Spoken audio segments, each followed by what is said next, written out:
15 अक्टूबर को मुस्लिम लीग के अधिवेशन में जिन्ना ने वंदे मातरम को इस्लाम विरोधी कहा और मोहम्मद अली जिन्ना ने कहा कि वंदे मातरम दुर्गा पूजा का गीत है और मुसलमान इसे नहीं गा सकते।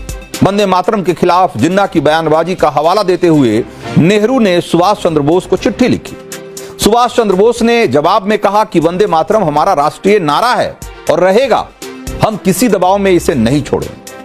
लेकिन 26 अक्टूबर 1937 को नेहरू की अध्यक्षता में कांग्रेस वर्किंग कमेटी ने वंदे मातरम की समीक्षा का फैसला ले लिया और अप्रैल 1938 में वर्धा अधिवेशन में कांग्रेस वर्किंग कमेटी ने फैसला सुनाया कि वंदे मातरम के शुरू के ही 2 छंद गाए जाएंगे और बाकी के छंद हटा दिए जाएंगे।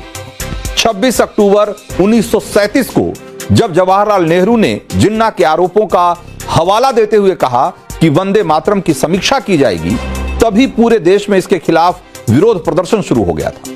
कांग्रेस के कार्यकर्ता खुद इसका विरोध कर रहे थे। वंदे मातरम के समर्थन में प्रभात फेरियां निकाली जा रही थी। सवाल यह है कि नेहरू ने विरोध प्रदर्शन को दरकिनार कर क्यों आखिर वंदे मातरम को 2 हिस्सों में बांटने के लिए जिन्ना के साथ खड़े हो गए। इन सवालों के पीछे सत्ता प्रेम की वो राजनीति छिपी हुई है जिसने पंडित नेहरू को तुष्टीकरण की राजनीति की तरफ मोड़ दिया था और जिसके दबाव में वो वंदे मातरम के बंटवारे को सामाजिक सद्भाव का काम बताने लगे। कि आजादी के बाद वंदे मातरम को राष्ट्रगान बनाने की मांग उठ रही थी। सरदार पटेल, राजेंद्र प्रसाद, पुरुषोत्तम दास टंडन और भी बड़े बड़े नेता कांग्रेस के सब यही चाहते थे कि वंदे मातरम को राष्ट्रगान बनाया जाए। वो कहते थे वंदे मातरम स्वतंत्रता संग्राम का सबसे पुराना, सबसे क्रांतिकारी और देश के लिए बलिदान से जुड़ा हुआ गीत है। लेकिन जवाहरलाल नेहरू और मौलाना आजाद जैसे कांग्रेस के कुछ नेता आजादी के बाद भी लीग वाला तर्क दे रहे कि वंदे मातरम इस्लाम विरोधी है।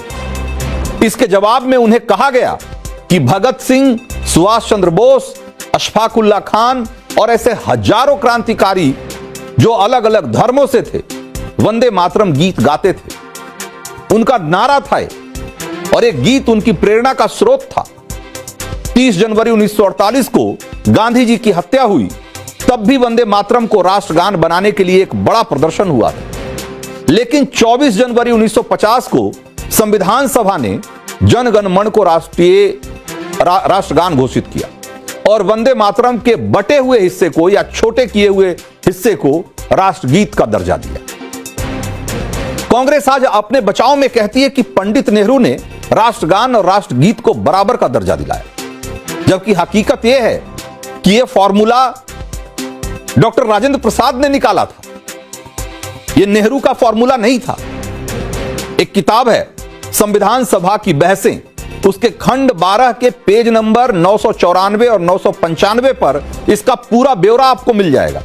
इसमें राजेंद्र प्रसाद का बयान भी दर्ज है जिसमें उन्होंने कहा कि मैं आशा करता हूं कि राष्ट्रगान और राष्ट्रगीत को समान दर्जा देने से संविधान सभा के सदस्य संतुष्ट होंगे।